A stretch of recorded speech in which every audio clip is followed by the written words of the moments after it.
I'm the moderator of this panel discussion, and I'm very happy to be here with all of you. My background is architecture in Turkey and in London, and I worked as an academic in Middle East Technical University. Then I took over an executive job in Aga Khan Award for Architecture in 1982, and I retired from there in 2006. We have here two general sort of contributions from members of the executive panels of the Aga Khan Award for Architecture, that is Emre Aralat and Hamdi Mertekin. And we have two winners represented by three architects from at the basis of projects that have been awarded by Aga Khan Award for Architecture. So the way I want to run this panel is that I'll give the word first to Mertekin, because he has been in the executive panels, law steering committee and master jury for years. And then we have Emre Aralat, who is the member of the present steering committee, for him to conclude, because he is more or less the future of the award as far as the policy making and the management is concerned.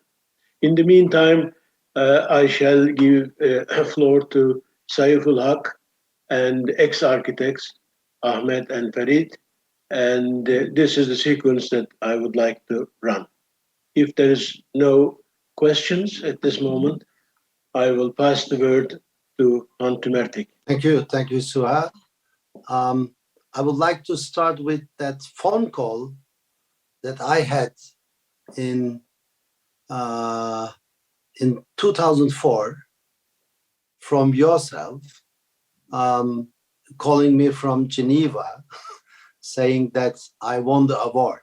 And I was so happy, of course, but I didn't know that a very interesting period of my professional life was starting. I was not aware about that. Then I won the award in 2004. I was a master jury member for the cycle 2004, 2007, and from 2007 to 2013, I was a member of the steering committee. Then we all architects are happy that we won any award, but to win an award, it's sort of an end.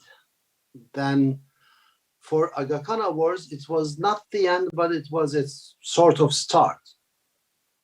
Then I started learning a lot. I can say that the main difference at the Aga Khan Awards is that it's a learning process.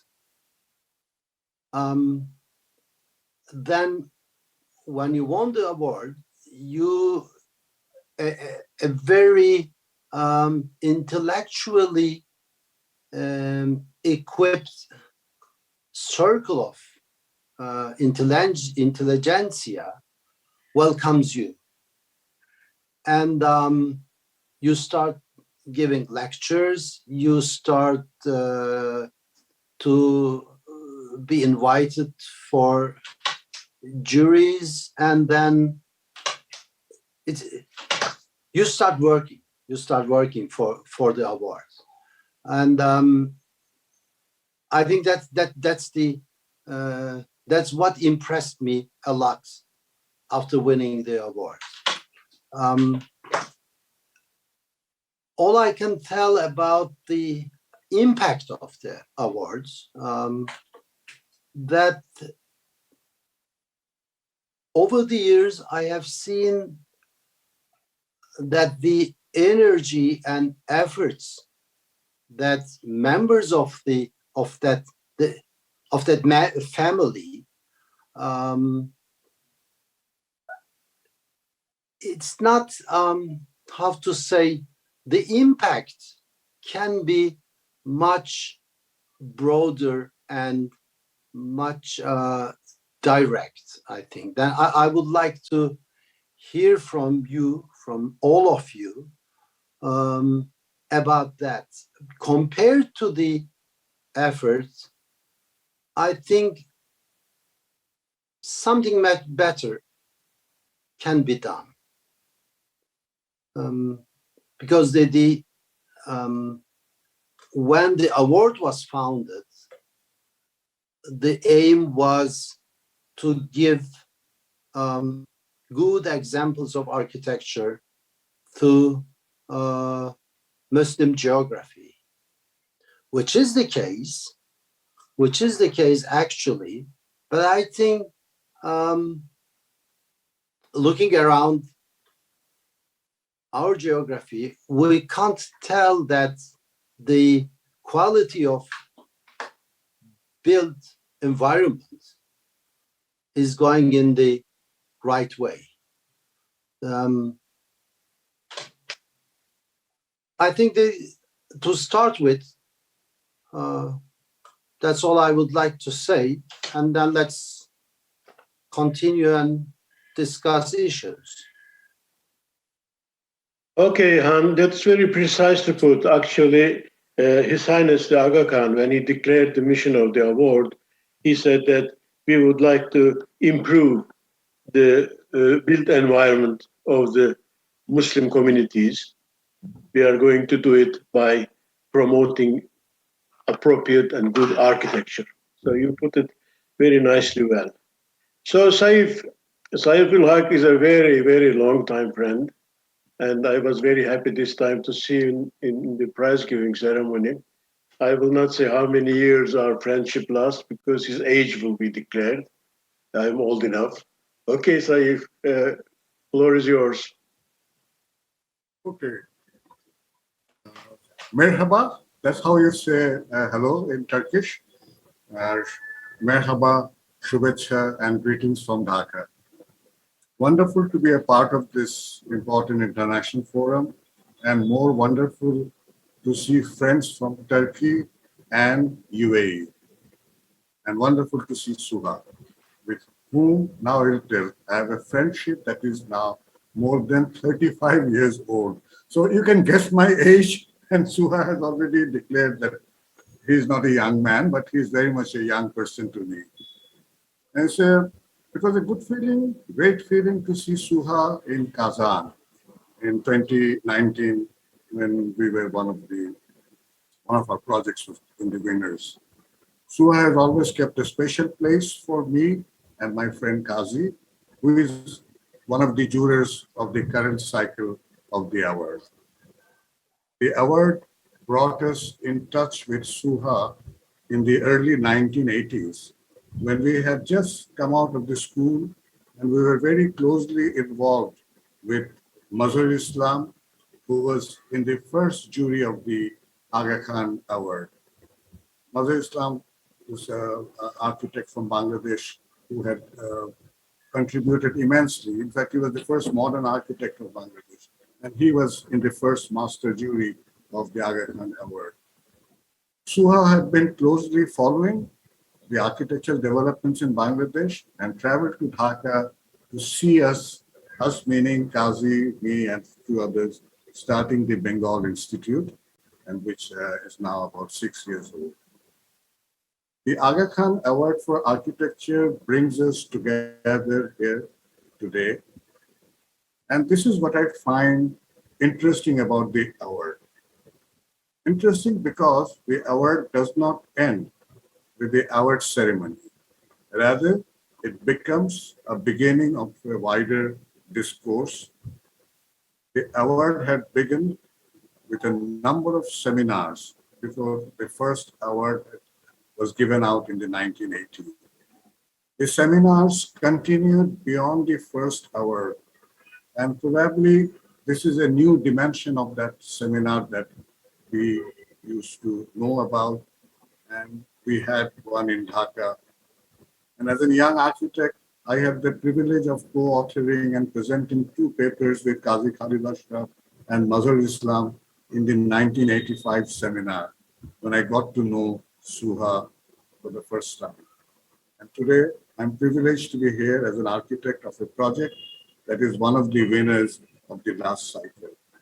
So I will just quickly run through. You are all familiar with the project very much. Emre was one of the jurors, and Farid and Ismail, we were there together, and Suha, of course. So I will start sharing my screen, and I will talk a bit about. So the project is called the RKD Education Project, a very modest project and kind of experimental in nature. I haven't built that many projects, and this project was built after a gap of 10 years from the last one that I could build. So you can see that I'm not much of a prolific builder. I design a lot, but not that everything gets to be built. And from that, sorry, how do I, possibility show? Okay. So for all of us architects, we have to say that our projects are not always the one that we select. In fact, we are selected, and that's where the client's role comes in. So here is my client, Razia Alam, and some of you have met her in Kazan. And she's a retired school teacher who, after her retirement, took an initiative to start a social development project. And she also happens to be my aunt. So I start my show with sharing the client. She's standing here on the floating stool. And in 2011, exactly 10 years from now, I was taken to see this place by Razia. This is where she wanted to build the school. She got her nephew as a prospective architect. And then I went there, and when I had a look at the place, we were standing on a bridge, and I saw the place, and I was saying that, where do I build? I really don't see any land per se, because architects usually look for lands. I was looking at water. She reassured me that no, the land will emerge within a few weeks' time, because it was autumn, monsoon has ended, and water was receding. The site was next to this river. It could easily be identified as one of the floodplains of Bangladesh.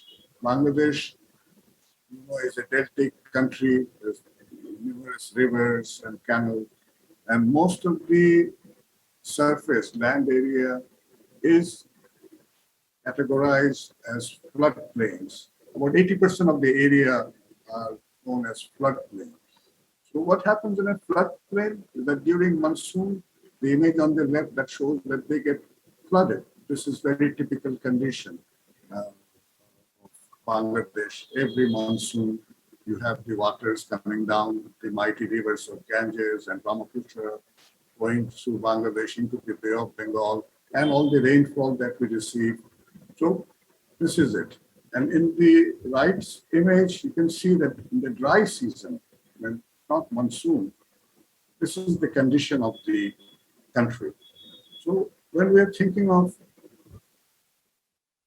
building something, designing something, this should be an important consideration.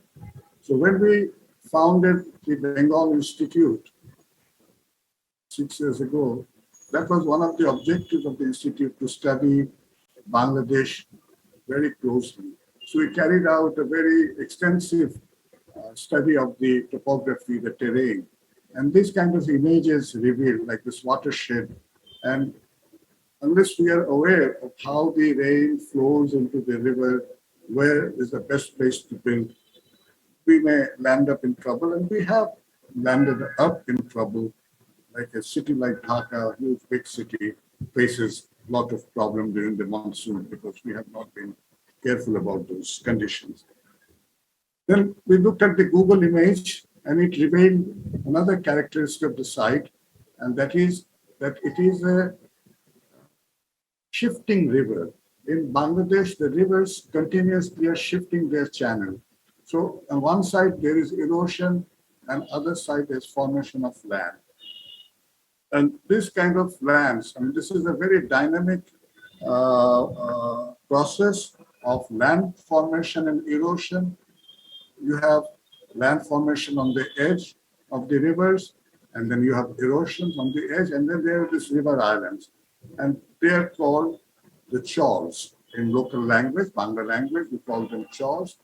And people inhabit some of these islands. You know, we have a huge population, and there is a land shortage, and many people venture out to inhabit these islands, and they work out a system of inhabiting. So in the dry condition, you can see the settlements like this, and then in the monsoon, flood waters come, all the open spaces are flooded, and then people are kind of marooned in their small houses. And at times when the waters are locked, the houses get flooded. So this is a condition that I was familiar because I had been visiting one of these shores close to Dhaka. This was out of my interest about the Bangladesh topography. And then we had this opportunity of observing our site because the client was not exactly in a rush to build right away. She needed to organize her setup and organize the funds. So it gave us ample time to observe the site in different periods of the year.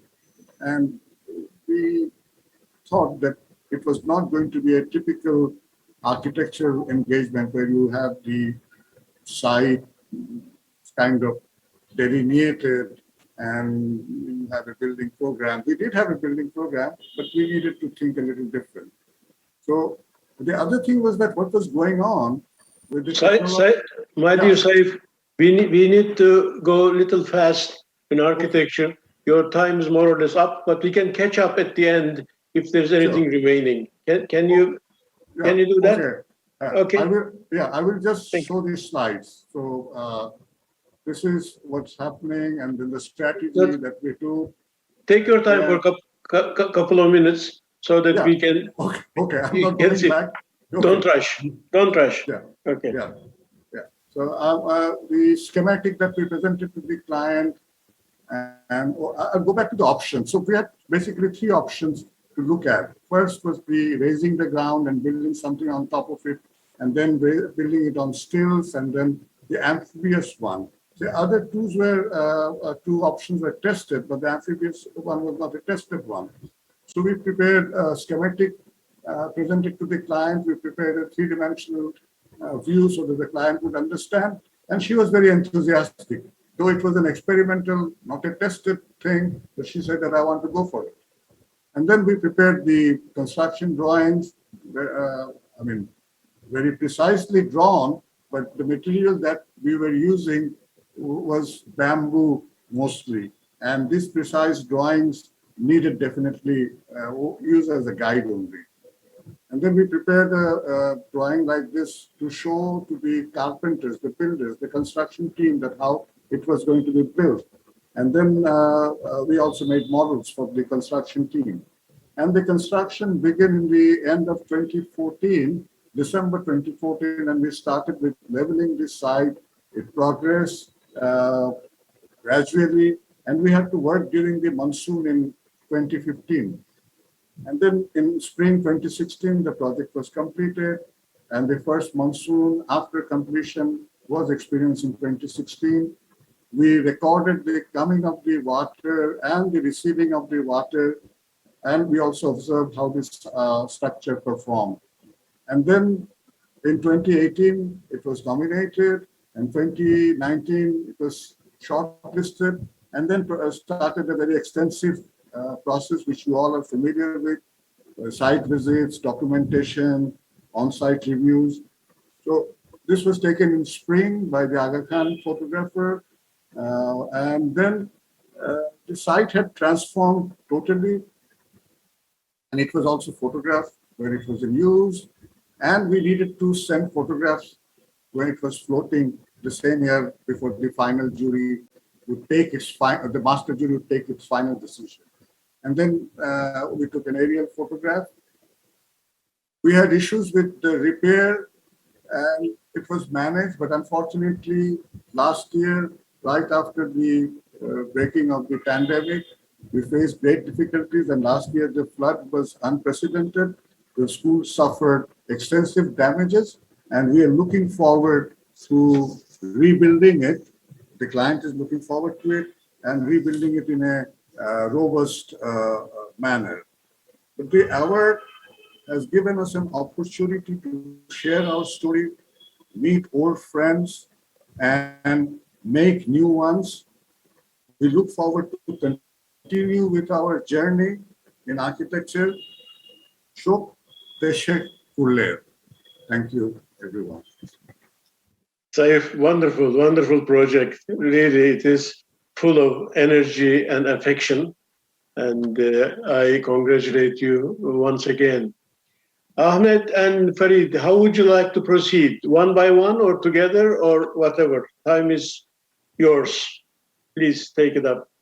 Thank you very much. I think maybe I will start. I will hand it over to my partner Farid to also continue presentation. First, before I start with Farid, thank you very much for this opportunity. It's great actually to meet in person. It's a pleasure, to be honest, to meet everybody here. Although maybe secretly along our education, we started to get inspired already before we meet today by many of the, if not all, people in the panel here. So thank you very much for these inspirations and the meet of minds, and thank you very much definitely to invite us here to share our thoughts. Of course, my name is Ahmed Al Ali, creative director and founder of X Architects. We are maybe considered the new kids in the block. You know, we received the Aga Khan Award in 2019, so fresh. Actually, when we received that award, it was interesting, but unfortunately, it's on the time where Corona started, virus. So we always wanted to definitely participate and contribute with the bigger world and with the beautiful educational system like this and meetings and conferences. And I think it's time also to reconnect again. Without really taking a lot of time, definitely one of the projects or the ambitions that we have in general in this part of the world, which we are coming from Dubai, the Gulf region, we have challenges that is quite different from other parts of the world. Here we have actually problems of overdevelopment and unfortunately superficial, fast, and hitting, let's say, modernity or modernization of the cities here are going in an unprecedented speed around the world. So what we try as an ambition of us, me and my partner Farid, is to, as much as possible, try to educate that architecture could be a vessel of developments when it's actually grown from the philosophy and thinking of the people. And it's also an opportunity to celebrate our culture. It's an opportunity to celebrate our uniqueness, whether it's a social uniqueness, religion, and so on, but also the uniqueness that we have living in such a rare and harsh environment in the desert. So when you think about Arabia in general, you think about desert, and this is of course, it's very justifiable.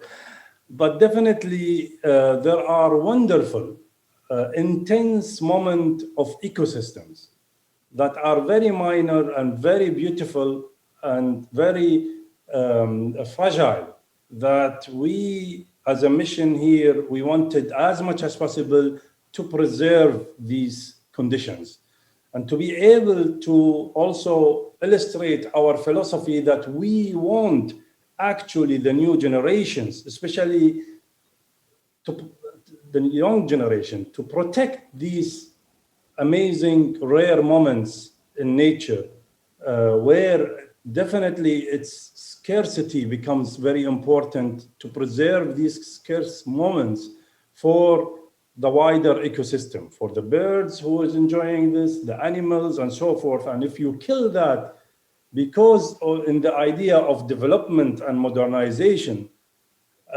it cannot be replaceable very easily. So I think my partner will be showing one of the efforts that we have done, and it was actually luckily enough to go through and win the award in 2019, which is Wasat Wetland Center, which is allocated in a very rare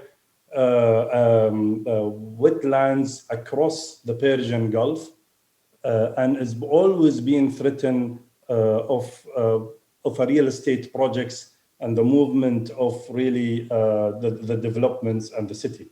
So Farid, the floor is yours. Great, Ahmed, yeah. I thank you very much. Very insightful, very conscientious speech that you brought into the agenda of ours. We have always different image of Dubai, Emirates, and whatever. The way you put it is wonderful. You know, that's a lesson for all of us. Thank you. Yes, Farid, floor is yours. Great, yeah, great. Yes, I mean, thank you very much. Again, it's really great pleasure to be here, part of this panel. I mean, definitely maybe the first time we're meeting, but I've been very familiar with the work, with the writing of many of the panel, I would say, team that they have done over the time. I think with just to continue on what Ahmed said, I will just maybe directly go into the project and run maybe quickly and efficiently through the project. The Wasat wetland, I mean, it's located in a very specific place. It's in the periphery of Sharjah. It's almost in the border between the two Emirates of Sharjah and Ajman. And as you see here, it's surrounded, absolutely surrounding areas are urbanized. So it's one of the few wetlands, or I would say a natural land that is still in this area is not developed. And I think over the time, it's through the 2000s, even the plot had become a kind of an area where, because of urbanity, lots of construction, speed of construction. So almost that site had turned into a kind of a garbage dump area for construction, domestic, where almost the whole site had damaged. And I would say the plants, the indigenous plant had almost died off, and there were a lot of toxic plants and kind of unwanted plant that had been taken over the plot. There were quite a lot of effort to purify the site, to get rid of all the garbage and to bring back the indigenous plant and the species as much as possible into the site. Now, through the process, I mean, because of it had to be fenced to make sure that people are not dropping back the garbage, and the nature, which was quite very unique. And I think, as Ahmed said, most of the wetlands across the Gulf has been turned into the modernization, and the development has taken over them very fast. And that's one of the very few that is still remaining. So as a result, the area started to attract a lot of birds, and that were both birds, indigenous birds, and there were birds that they were migrating, you know, north, south, east, west, and all of that. And as this was one of the few areas to stop, that's where the place that they were stopping. There were amazing places for nesting because of the plants, the natural environments. The food was available, And quite the type of birds that they were attracted was quite very diverse. And so one beauty was that even the types were changing depending on different season and different time. The site was changing, the water level was changing, the quality of the greenery changes throughout the year. I think all of that, it added a very unique quality to this site, you know, and it's a kind of being in a quite an urban, dense urban environment. You have streets all around it, buildings, and all of that.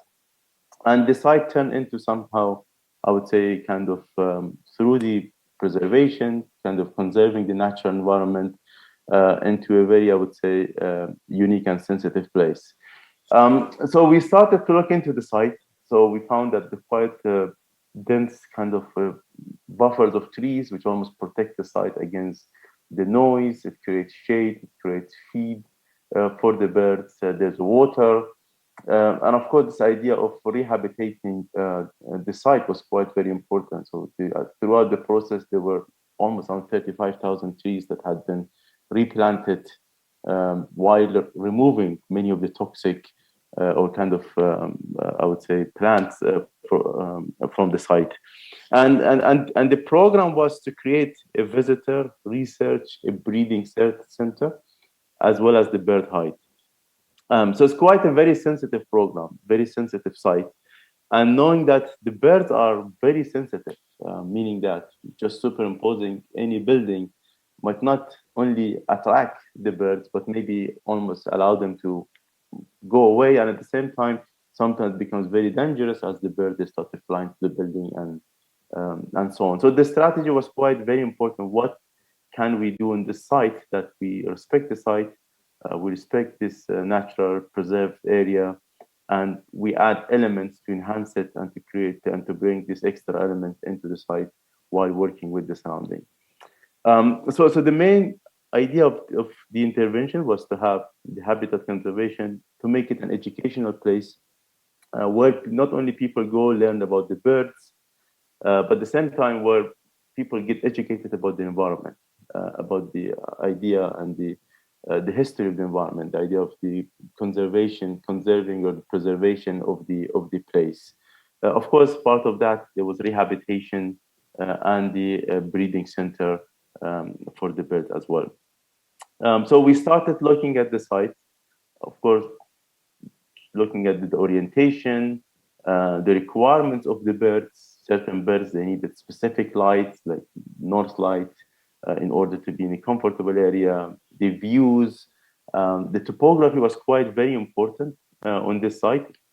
And the challenge was how we could really propose something where creating this idea of almost a zero architecture, where the architecture camouflage itself with the surrounding. And as the time passes, almost over time, the architecture disappears and nature almost becomes the dominant or takes over the place. So we started looking at what is the best place to position the building. We found there are topographies in the site where we could submerge, I would say, or kind of build the building against the topography, and allow the surrounding environment to take over. This strategy over the time as we go back start to attract many birds as they're flying over this area. The moment they see their friends or the other birds are in this place, it almost encouraged the birds to land and to stay and to breed on this place. And at the same time, many breeding that happens within the center, they are being kind of every year freed up and back into the nature, which is quite, this cycle is continuously happening throughout the year. So this is a section, so it shows like as you approach the building on which you start to submerge yourself into the topography, and you enter the galleries where you are within the galleries and the birds are in the both sides. So that's this is the entry views. As you enter, you have the two galleries and the birds, the breedings are happening or kind of in the both sides. The galleries are designed in a very specific way that's works with the environment and works even with the birds that are living kind of around it. So the way the glass are tilted, that somehow reflects the environment. So the birds really don't see inside, they're not disturbed. Sometimes you could really go very close, almost centimeters from the birds, and the birds are very comfortable. And sometimes they nest only 20, 30 centimeters away from the glass. We have this continuous gallery wall in the middle that it kind of creates a dark space inside that it doesn't allow the birds to fly into the glass, I would say. But at the same time, it becomes the infrastructure of the building, where it accommodates all the structure, all the MEP, and at the same time, it becomes a place that people get educated about the birds and so on. So there are some moments within the development. It's quite a very unique. I mean, it's in the desert to have kind of natural environment. You have birds, you have flamingos. These are all naturally kind of sitting in this place where they again fly away, and then the other birds they come, they take over. So almost there has been this environment, or this infrastructure has been created for this kind of cycle of the birds, I would say, to happen within the wider, I would say, areas of the plot. So that's the project here, while it was nearly completed, and how the building it sets itself against the topography and camouflages on itself with the surrounding. And this was an image that was taken maybe 2 years after completion, just before, I would say, the award ceremonies, or the Aga Khan Award process. So as you see, the trees have grown up, and almost the architecture has been camouflaging and disappearing itself. So it truly has become a natural environment for the birds to place. Even you have the cages that are, I would say, very much built in with the trees. We've been very specific, using types of trees that are indigenous, that could live there very naturally in this environment. The requirement of the waters have been super minimized, but at the same time, it creates all the requirements, such as feed and the shades for the birds and so on. The center has been turning into a kind of, I would say, educational place. You have people, bird lovers, environmental lovers, different age group that they go through. They go into the place to learn about the area. Even last time I was there, I see that there are many government or even entities that they have their educational program that happens in this place, where they have their own program. Then they have, along with it, a kind of a natural environment, or programs to learn about the nature. It's quite, I think it's very unique in this area, in the Gulf, where you have almost the development it comes takes over the place. So as we drive in the city, you almost, what you really sometimes forget is that you are living in a kind of a desert environment where you have lots of development, everything is green, all type of species, all type of trees are here. So quite, I mean, to have an environment where the nature has been preserved in a very sensitive way, I would say it's a kind of very unique intervention for this region. Can we take a pause, Farid? Yes, please. Okay. Okay, I'm done actually. Yeah. So. Okay, then finish it as you like. No, I think that's it. That's it. Yeah. Thank you very much. Yeah. This is just empathy and nothing else. I really congratulate you. This is I think, basically third time Aga Khan Award is addressing wide environmental issues and nature survival within the city, with the city. The project from Ankara, Middle East Technical University landscaping, then a couple of cycles back, the Riyadh landscaping. And this one is an integrated project. It has many, many components. And on top of it, architecturally, it is really very elegant. Nature does its own forms and existence, but architecture is what you have accomplished, Ahmed and Farid and company. I congratulate you once again. It's not as elegant as Aga Khan Awards congratulation, but still, it counts. It's from the heart. Emre Aralat is, you all know him, he's one of the top architects in Turkey, and he has variety of practices. And he with Han Tümertekin are holders of the award with very interesting two projects. On top of it, they both served in the policymaking body and the jury. And this time we have Emre in the steering committee of the award, and probably he will be contributing to the future and the future cycles of the award.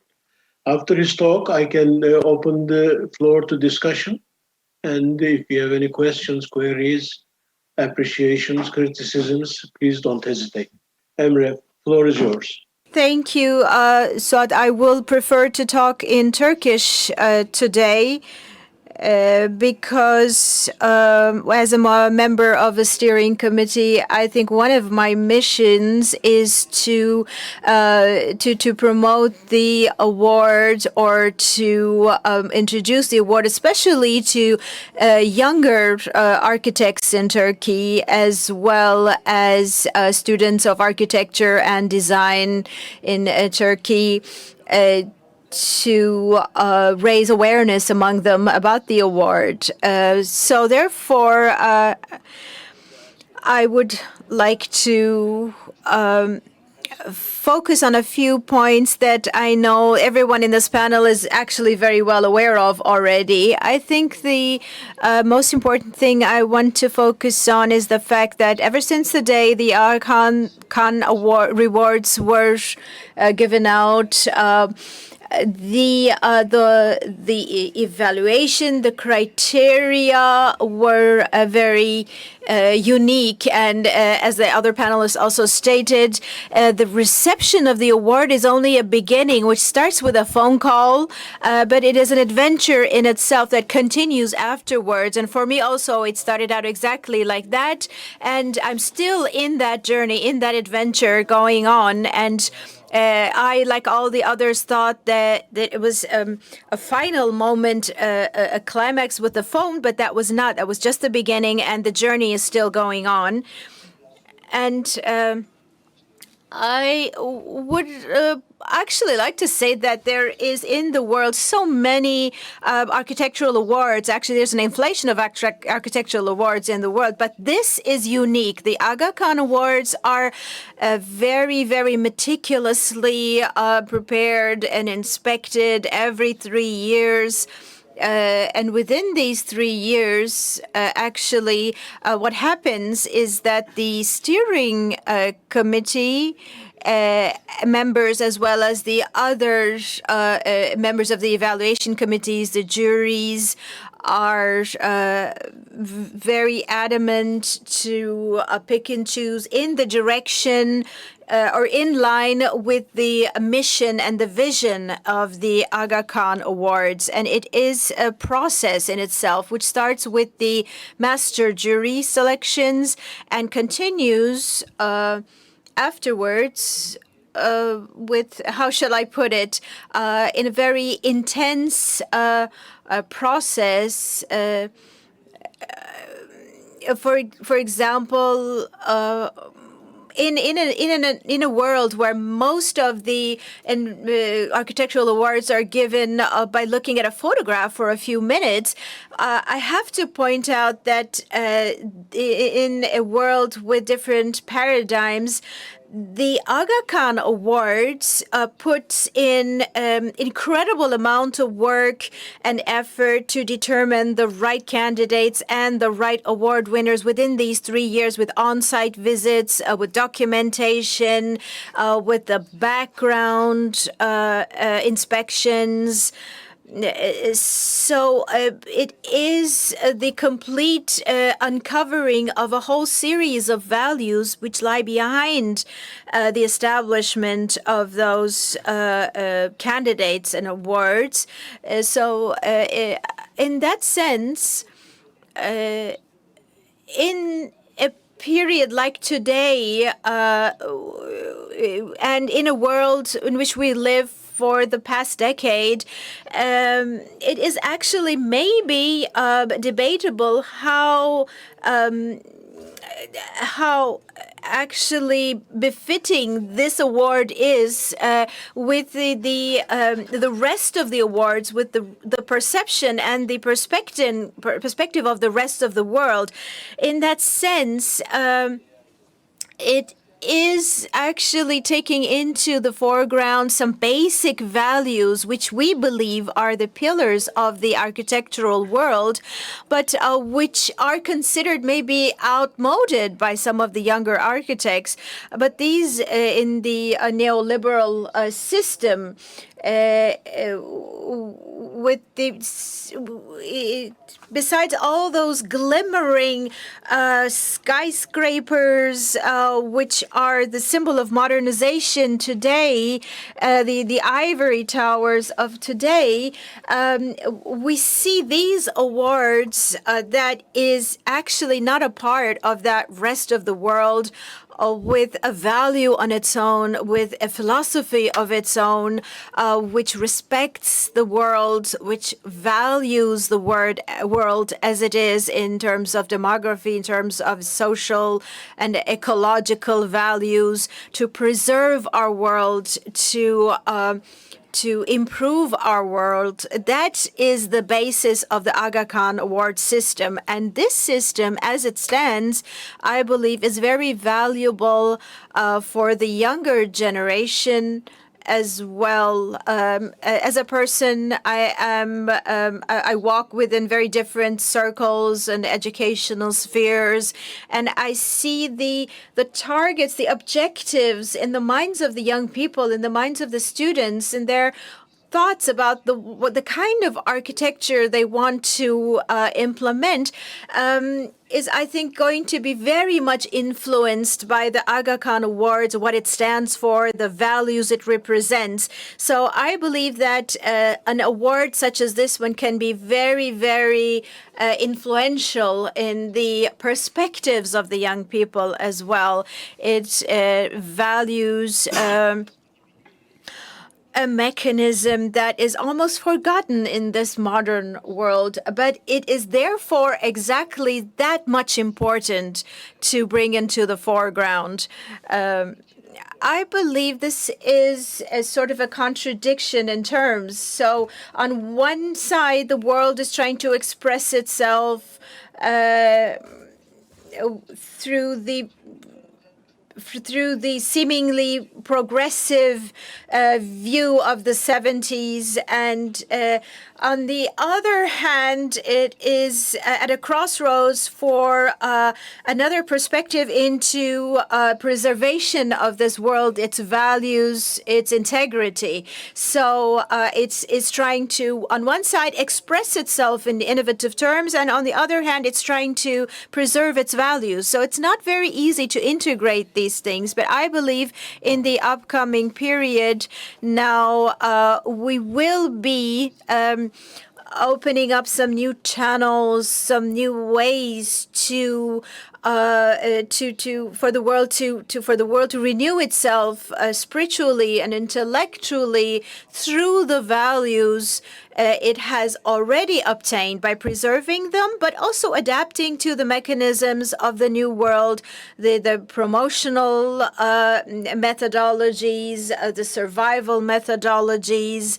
So maybe architecture will be a power in itself at the moment in this new world, where through its power it can transform these perspectives into an integrated approach. So I believe this is very important in that in Turkey, the fact that the Aga Khan Awards specialty and uniqueness is still not well known among the young architects in Turkey. So I believe that is an important mission for us is together with Suha, and I know that he is one of the pioneers in this field. And it is our, we believe, responsibility to introduce these values to this geography, especially to Turkey. And in that sense, it's important to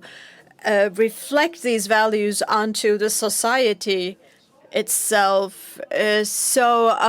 Maybe we could have a positive impact on the way architecture is carried out in this geography, in line with the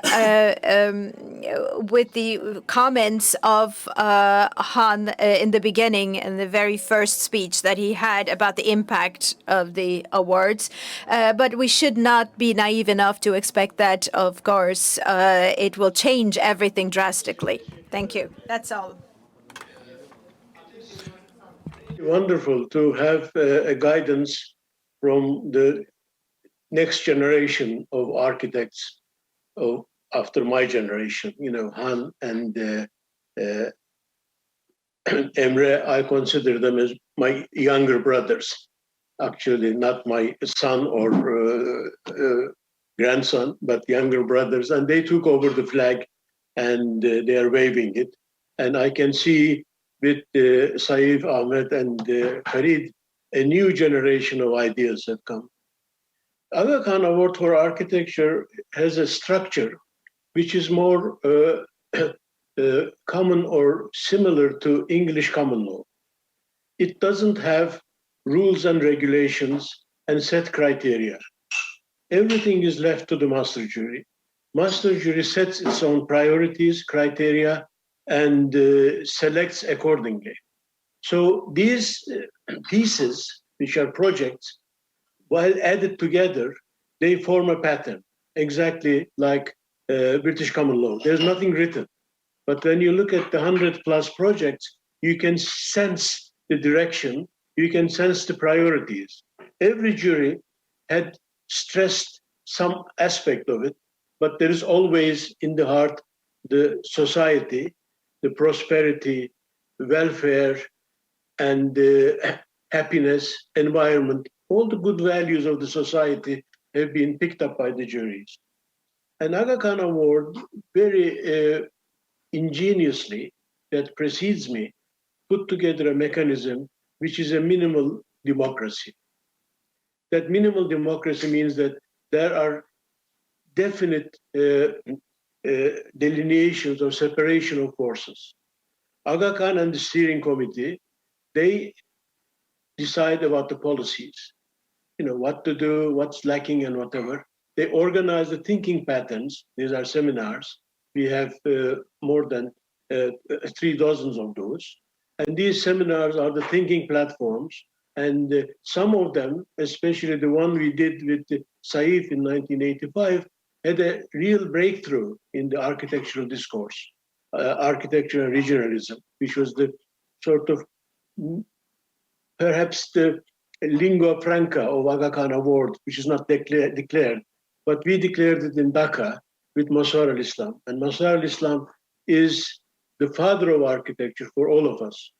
He's the one who imported the talent to Bangladesh, to the subcontinent, and he is the person behind all these masters who performed them. So that is, the master jury is the decisive part. That is the more or less the judgment, as you call it, justice perhaps.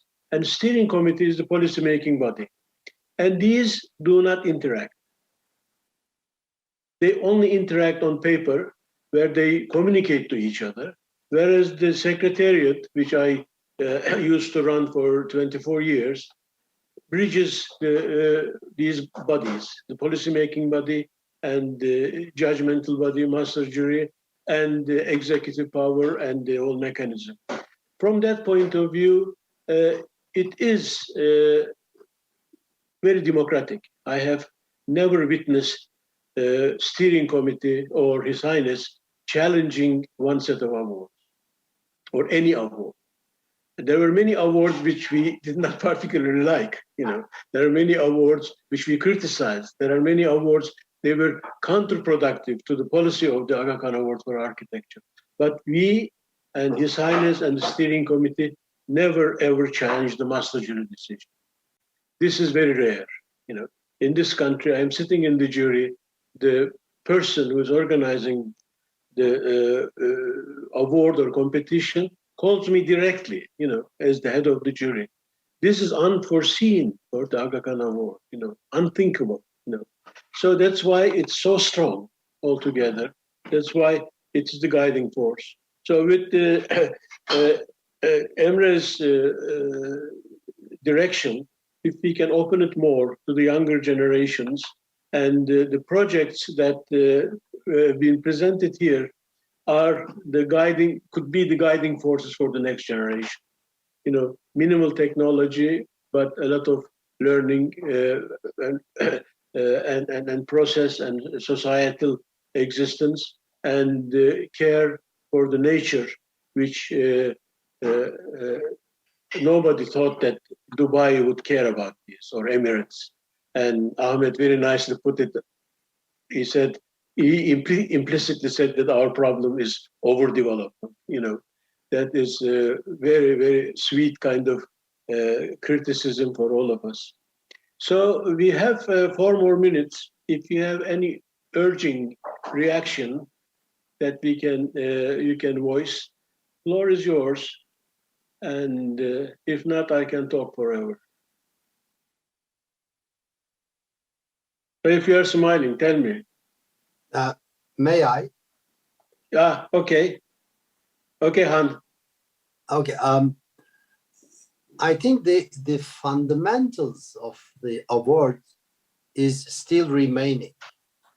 All of us in a Sunday morning, we are talking about the awards. It means that the award creates engaged people, which is something very, very precious to me.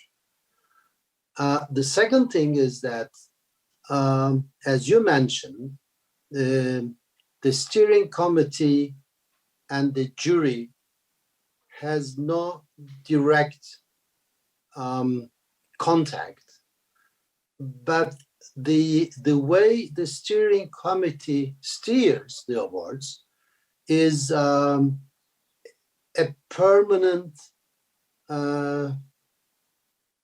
progress, which is proved that I remember very well when I was a member of the steering committee. We decided to look around in the out of the cities and to see what's happening in the agricultural and rural part of this geography. Then I would like to again congratulate both winners. And as we have seen, both projects are not from the cities.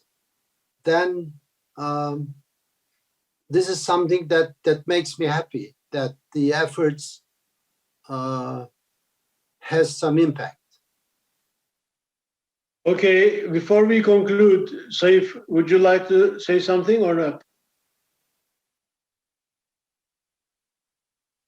1 minute. Of course, the award, I will say that for us, and in fact for all of us who have been living in this post-colonial environment for almost now, for us in the subcontinent, 75 years or so, it has defined a new way of thinking, freeing us from the colonial mode of thinking and asserting your own ideas. So I think the award has acted as a kind of a channel of freedom. This is what I would say, that the way we have been working as architects, and all the projects are examples of that, how one exercises the freedom without being forced to do things. Yeah, this is what I can say. Suha, Okay. you can, yeah. Thank you. Thank you very much, Saif. You promised me to come to Bodrum, don't forget. Ahmed, would you like to say something? Maybe I would say as for us, the award was actually a great, as you mentioned, start, because sometimes you have a voice, you try as much as possible to push your agendas, your thinking in the societies. But it's very hard to recognize the important things that you mentioned, especially if it's not the norm within the society. So when you get an award like this with such a history, definitely it becomes a tool to say, okay, maybe they have a point. So thank you very much. It was really a tool for us, let's say, for the coming years to push our agenda in a good way. It's a pleasure. The invitation to come to this remote seaside city to visit me here. I'm not traveling much anymore, so I welcome you here, you and Farid. Farid, would you like to say something? Yeah, I mean, it's definitely, I think what was important for us is that the award, and we hope that the way it sets maybe the architecture in this region for the coming generation. I think definitely for almost been decades here, because of the speeds of the development and almost the values of the architecture that were, I would say, regional or contextual or environmental sensitive and all of that, it almost, they couldn't catch up over time. And the speeds of the development had been always much faster. And as a result, almost the culture has built that what you see, that this fast development kind of quite being sometimes being aggressive and kind of they're bringing a very much of an international style or kind of curtain wall system and all of that. It does become the culture of the architecture in this region, and we hope that this award and even the maybe some of the approach that we take is almost become kind of inspires, I would say, the younger architects that to learn from the speed of development. There's a lot of values, I would say, in that. There's a lot of know-how that has come into the region, but at the same time to be sensible in their approach to architecture. Thank you very much, Farid. That is very encouraging. As you can imagine, I dedicated best years of my life to this award. 30s, 40s, 50s, even a bit of 60 of age. Han or Emre, would you like to say something before we conclude, or shall we say goodbye? Yeah, just thanks to the organizer of this panel and to the contributors. It was very nice to see you once again, you all.